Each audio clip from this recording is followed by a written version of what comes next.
تو اہلہا کا ترجمہ کیا ہوگا؟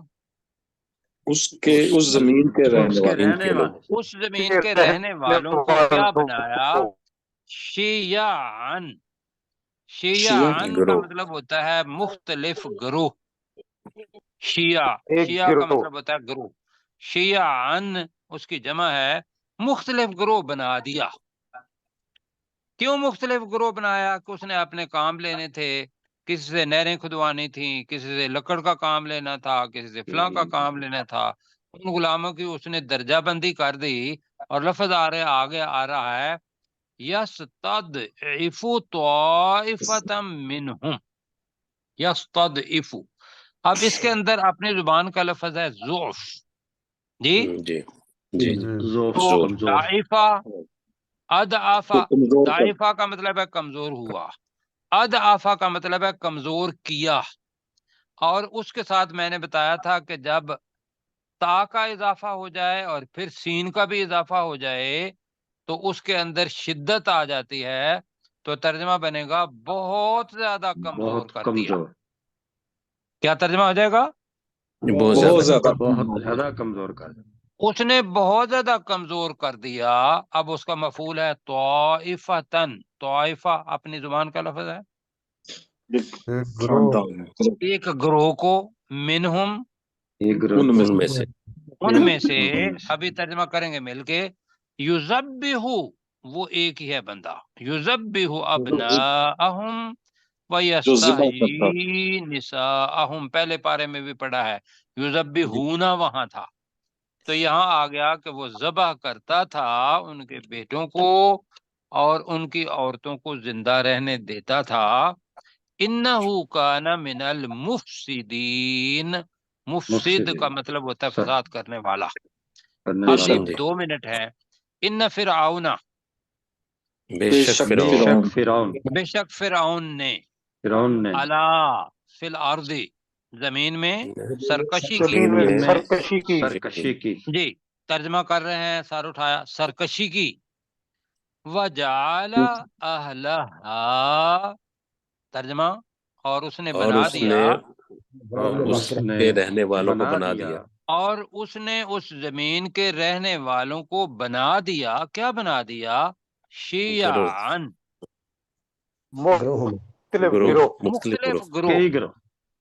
جی کئی گروہ بنا دیا. یستضعف، ترجمہ کریں، وہ کمزور بناتا تھا. وہ بہت کمزور بناتا تھا. ویری گڈ جی.